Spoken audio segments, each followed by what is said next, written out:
I also think being a member of the Association of Perioperative Registered Nurses and going to the different hospitals, and I became the president of the chapter, that also helped the nurses to spread the word that, Michelle's available, she can help you, blah, blah, blah.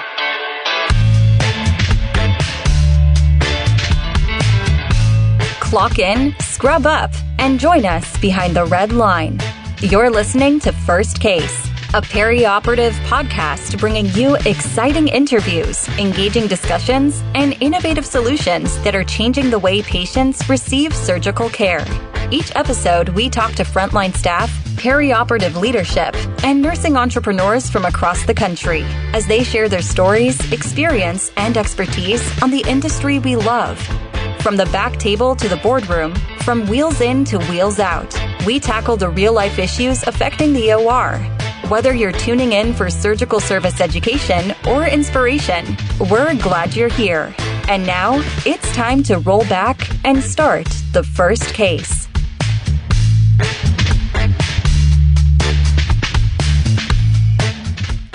This week on First Case, we speak with Michele Kuznitz, certified RNFA and independent contractor, and that's exactly why we're going to be talking to Michele today, is everything in her title: certified, RNFA, independent contractor, lots of lessons learned. And if anybody out there is interested in becoming an RNFA or moving into that independent contractor role, we're going to have some really good pieces of advice for you as we talk with Michele. And Melanie, I think Michele reached out to you, or you reached out to her to line her up for an interview, but she's been a listener of the show, which we're obviously extremely grateful for. All the participation, more and more lately, people are reaching out to come on as a guest, and I absolutely love that. All of you out there that really want to help and educate and share your experience and knowledge, we're definitely looking for you to join us. And so here's Michele, yet another example, glowing example of that in today's episode. Yeah, Justin, she did. She actually, through my other outlet, The Circulating Life, when I send out emails for blog posts, I also put First Case Podcast in there, and that we would love to talk to you if you have something we would like to talk about, which is always the case. And she responded to one of my emails, and I saw that she was an RNFA, and we haven't talked about RNFAs yet. And it's a big role in the OR, and they fill a void within the operative space, and definitely a role that we needed to talk about, and what she does, both being an RNFA and doing it independently. Just a lot of good content. And so we connected and got her connected to the rest of the First Case team so that we could interview her. And I think people are really going to learn a lot from talking to her today. All right, we're going to be right back after a short break with Michele Kuznitz, certified RNFA and independent contractor.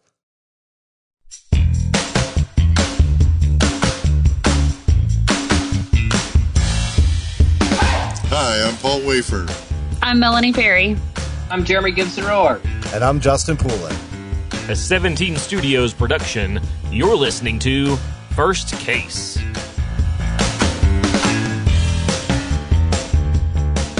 Joining us now is Michele Kuznitz, a certified RNFA, working as an independent contractor. And Michele, just want to thank you so much for coming on the show today. We're going to be talking about the RNFA role and a lot of the education, which is a big favorite topic of ours. We're always talking about education. So thanks so much for coming on the show. Thank you for having me. And Michele, why don't you tell us a little bit about your background and your work experience? I received my bachelor's in nursing in 1980 in Buffalo, New York, from a small college called DeUville College. And that's when it was not a popular time to get your bachelor's degree. Most programs back then were the diploma program. From there, I went and worked as a floor nurse at Buffalo General. And then from there, I went and worked in the operating room. I love the operating room. And the reason I think I really loved the operating room so much was from watching MASH when I was in college. And I thought, if they can have that much fun in an operating room and get to operate on people, how cool would that be? So that's how I started my OR career. Left Buffalo in 1984 to become a traveling nurse. Went back to the floor, traveled for a while, and then I settled in California and worked at Cedar-Sinai in an outpatient surgery center as a circulator. Then I returned to Virginia Beach to be with my boyfriend at the time, who became my husband. And I got another job as a circulator at Norfolk General.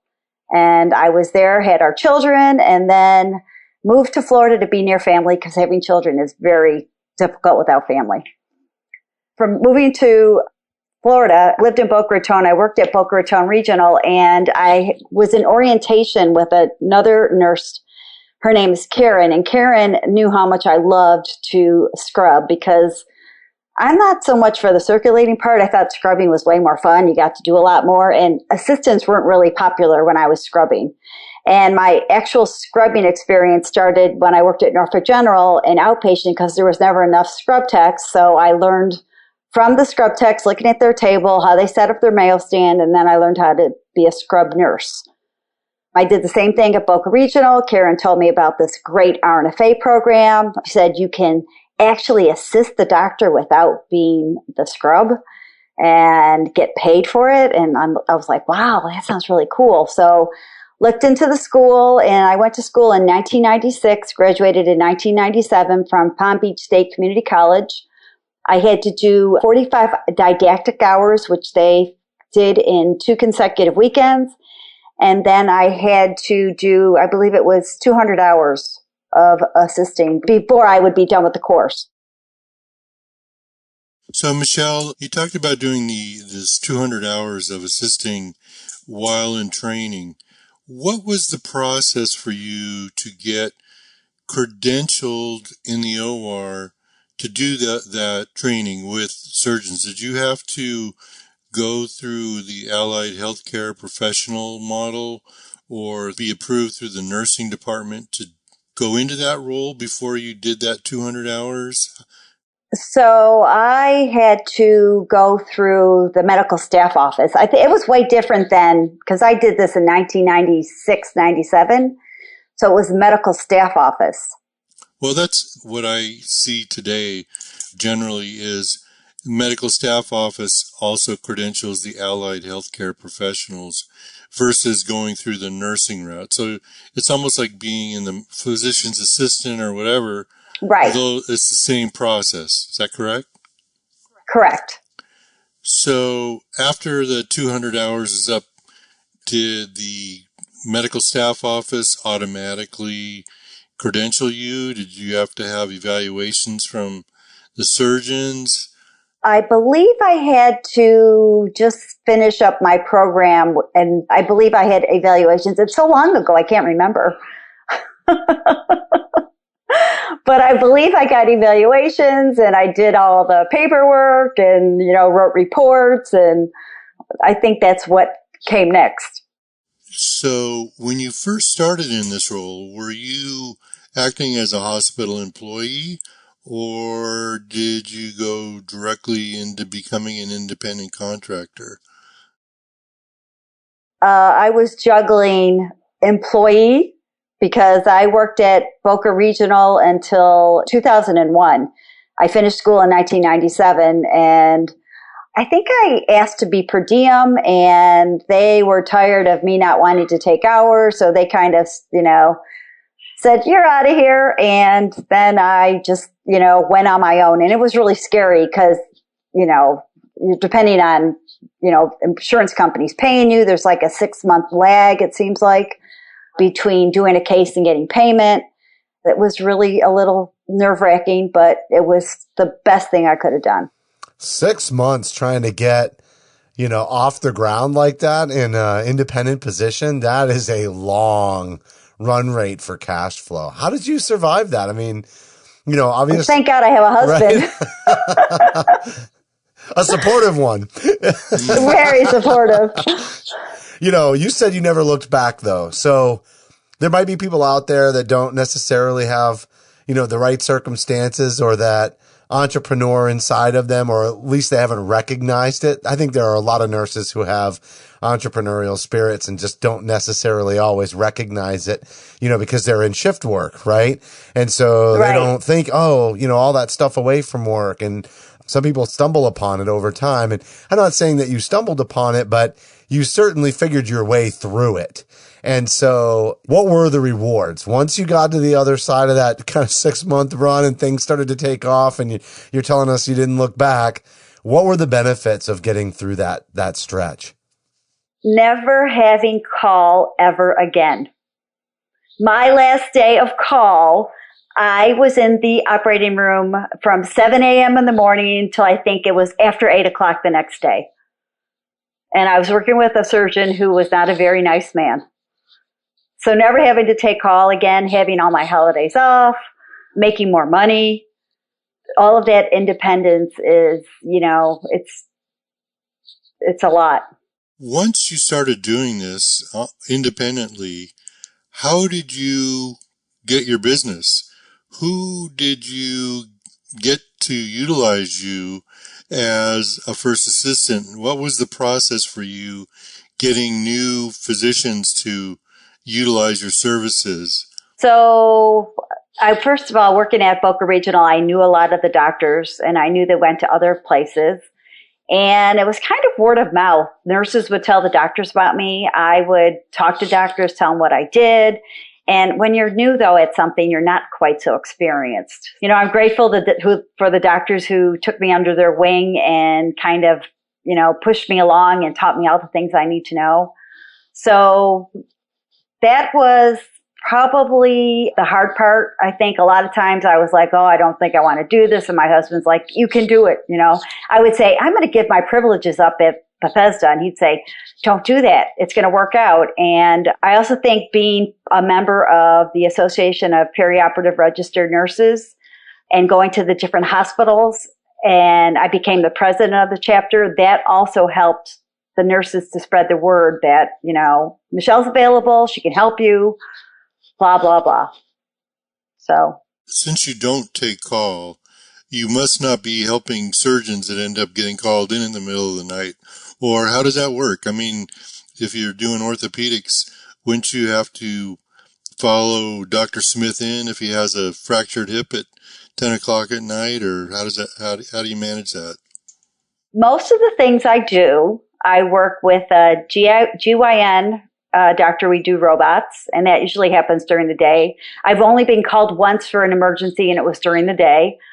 I work with a plastics reconstructive surgeon, and but if he called me, I definitely would go in. I've never had to do something for him. And I really don't do orthopedics anymore because it's really hard on your body. And if they call me, if they, like some of them have my number, they'll text me. I'm usually not available. So they're not my standard doctor. They're not my doctor that I really work with all the time. So, but if you were and you needed me, I'd be happy to go in. So you talked a little bit about like the benefits for you, right? So let's flip that script a little bit. Tell us about what the benefits are, for the organization and the operating room. So I think my benefit to the hospital is that I know the doctors I work with all the time, I know what their needs are. I know what they want in the room. I know their sutures. I know in the procedure. I can tell the scrub tech what's needed next. As I said, I work with a plastic reconstructive surgeon, and he calls me his muscle. And he says that, Michelle will take care of it for me. And so, sometimes in the morning, to get the 7:30 case going, I'm in the OR helping them. I'm opening things. I'm telling them what they need to get as far as meds, and he prances in the room, and this has been like 20 minutes of chaos. And he comes in and it's like, he doesn't know what was going on. And he's all happy and I'm stressed out because they didn't have what we needed. I think that's a huge benefit because we know what their needs are. So, and helping them go into the procedure in the right frame of mind. I mean, that has to be absolutely a huge benefit. I don't know that I've ever seen a study that's really tried to quantify that. But me personally, I want my surgeon to be in a good mood when I get rolled in. Oh, yeah. Period, the end. So if there aren't studies out there, there should be. But you also are in a different position because you work as an independent contractor, right? So you go in, you don't have the supplies. at the same time, you probably have to kind of know your boundaries a little bit versus if you are a direct employee in that role.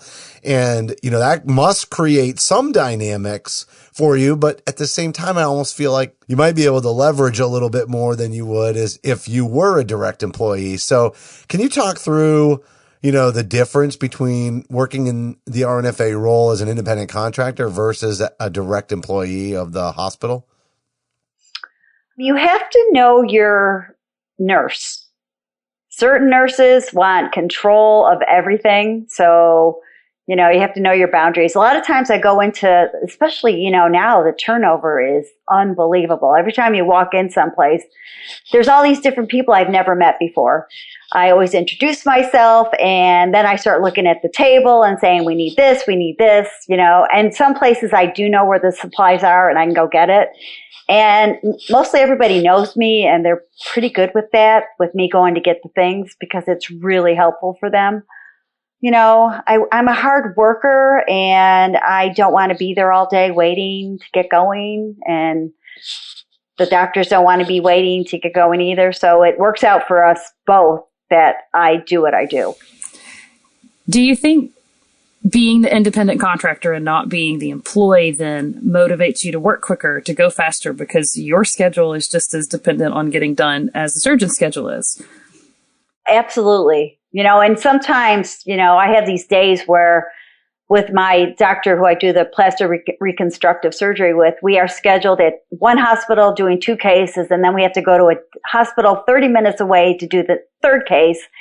And I always know, like, I am a nervous Nelly trying to, you know, got putting fire under their butts to move along, because you know, there's a time crunch. And so, you know, the surgeon that's doing the mastectomies might have already started, and we have to get to the next place. So we work it out, but it's sometimes very stressful. Yeah, no, working with RNFAs has made a huge difference from a circulator standpoint and from a team leader standpoint for me. I've worked with both independent contractor RNFAs and I've worked with hospital employee RNFAs. And every time, the ones who were motivated, who jumped in and helped, who helped us set up, they helped us open, they would tell us, hey, the surgeon needs this. They were our experts. They were the people that really made a huge difference, and they made our cases go better. They helped us be prepared. And it really did make the day just run more smoothly when we had that expert, like you said, in the room helping us. It was phenomenal when they helped. I always tell my team, and I call it my team when we're working together like that, that I want to make you successful. I don't want anybody to fail. But every now and then you work with somebody who's a real jerk, and you don't want to do that, but it's very frustrating. But for the most part, people really appreciate everything you are doing for them. You know, in my experience, what I've seen is lots of times the independent contractors will help with turnover and expedite the things going on in the room to make sure that it all happens. And then on the flip side, if it's somebody that's a hospital employee feels like, well, I'm the RNFA, the first assist in the room, I don't need to help with getting things going quicker. So they disappear in between the cases and then walk in right away. So that's always a challenge. And one other thing I would observe is that as an independent contractor, you don't impact the payroll of the operating room. So from a productivity perspective, it's a much bigger benefit for the hospital because your hours aren't being billed to the hospital. And that's going to help them be more efficient. And more supportive of us, yes. Yeah, that's terrific. I like that. I like it too.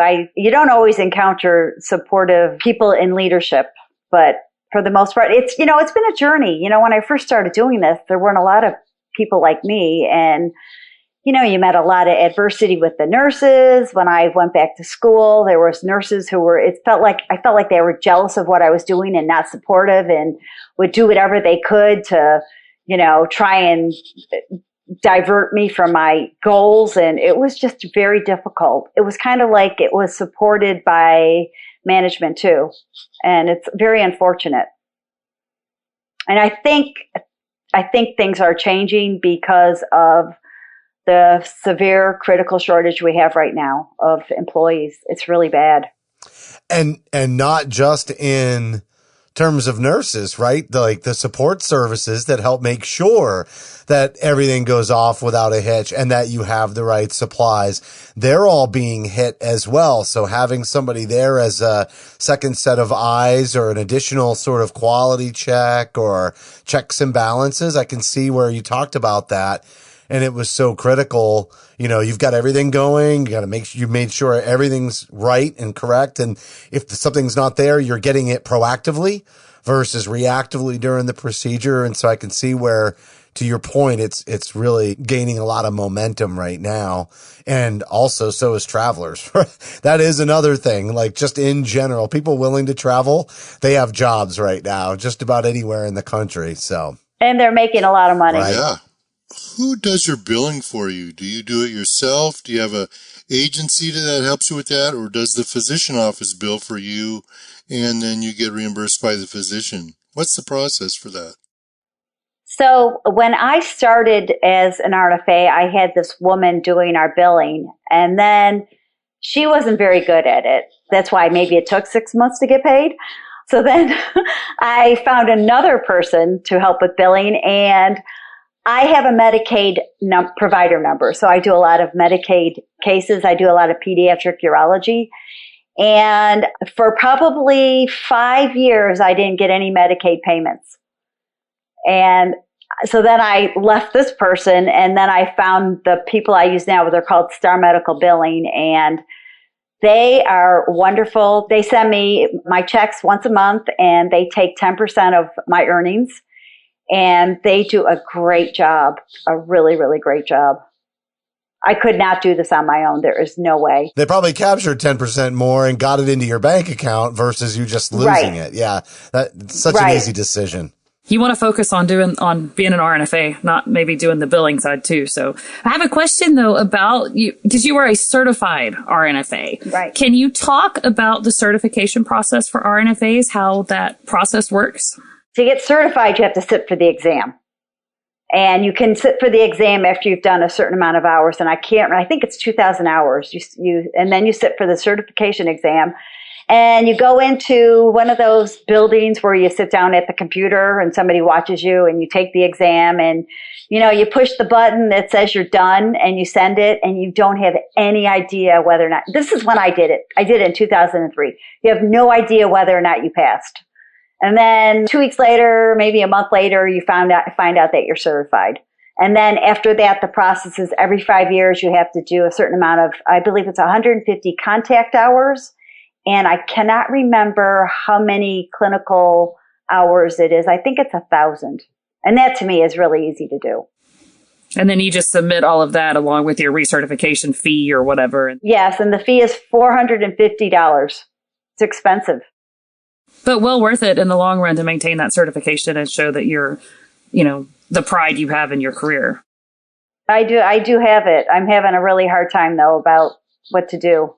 Do I continue it? It's hard not to say I'm not a certified RNFA after I go in the OR and they ask me, put my name down. And I always spell my name out. And I always put CRNFA. And, and I make some remark about how proud of it I am. So, Michele, what about the difference between a certified first assistant versus a certified RNFA? And I know here in California where I live, you can't be a first assistant unless you're licensed.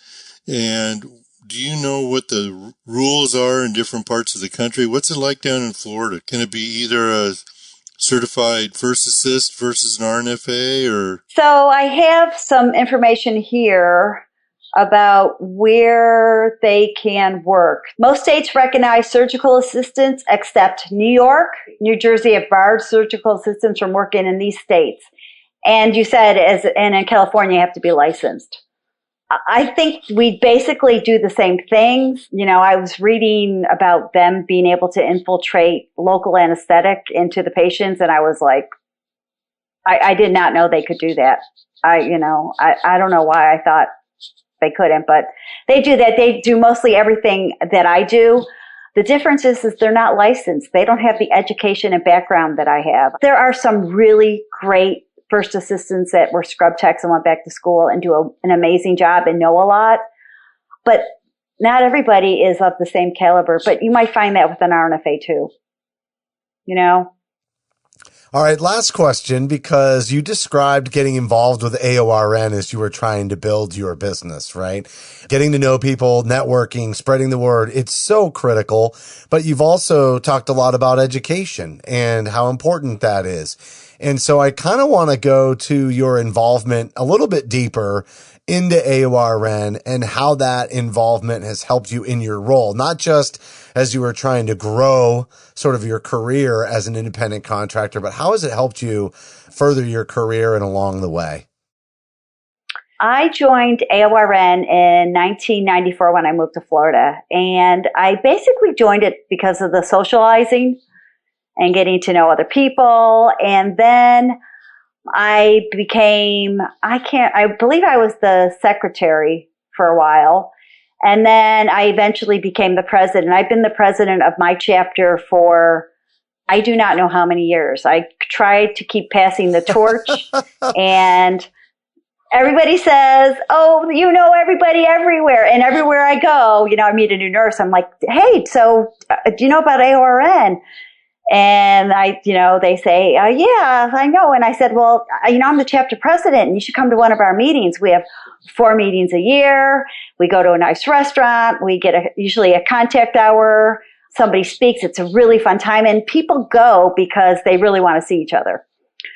I am like the glue that keeps my group together. And before COVID, we had 96 members. Wow. And then we dropped down. I know we were just a small chapter. We dropped down to 30 something during COVID. Now we're back up to 58.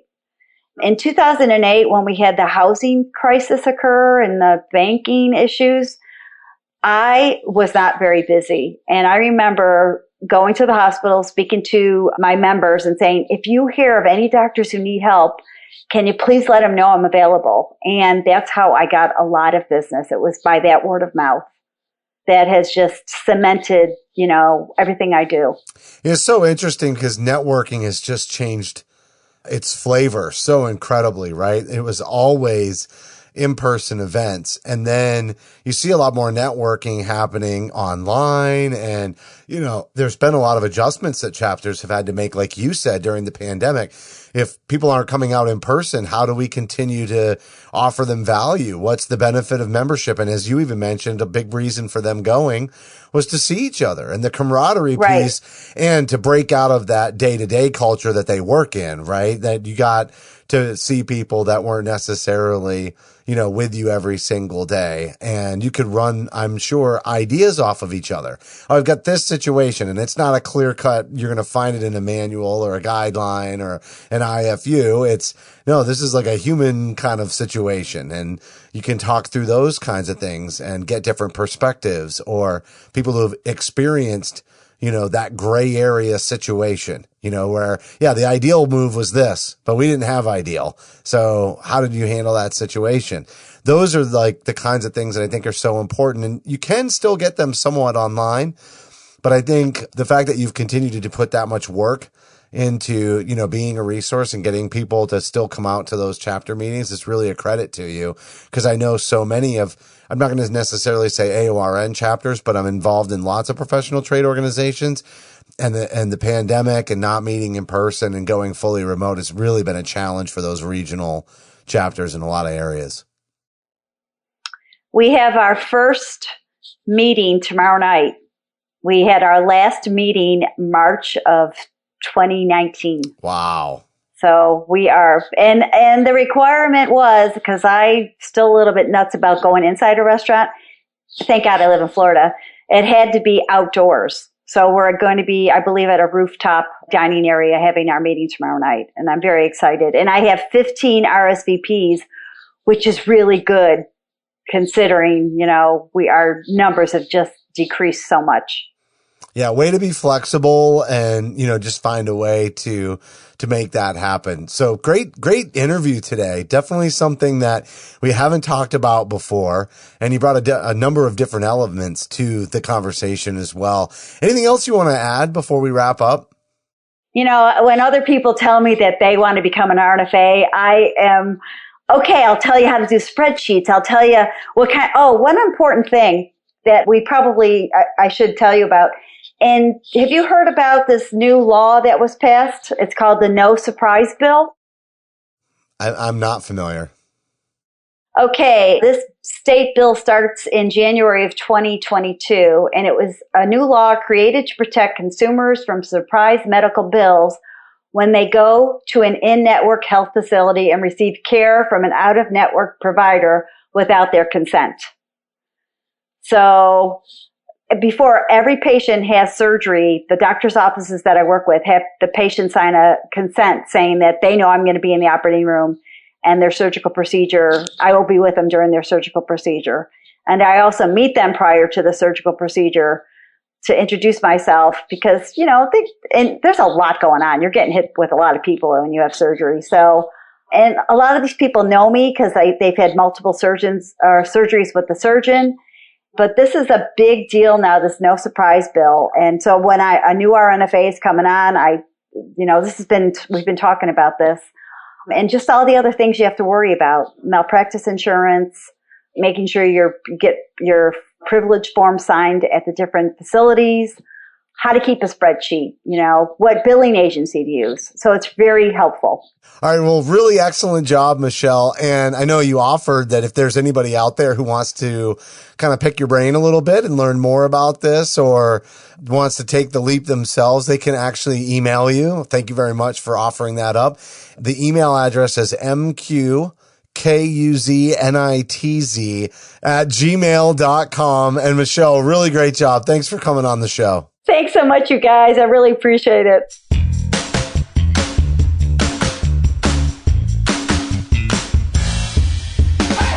That was Michele Kuznitz, certified RNFA and independent contractor. And really, it's that independent contractor piece that really stuck out to me, Paul.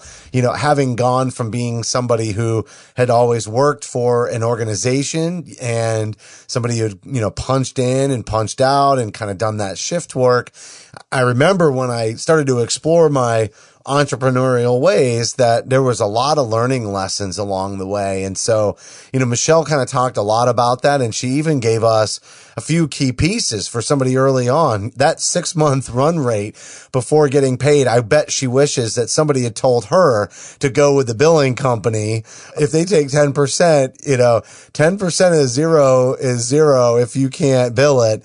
Waiting 6 months is difficult, but she's got a lot of lessons learned. And as I just want to kind of plug this again, she offered to assist, pardon the pun, anybody who's interested in learning more. And you can email her at mqkuznitz@gmail.com.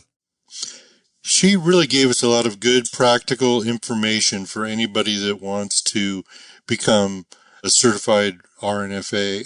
I think that you're right, that 6-month run rate has got to be a real challenge.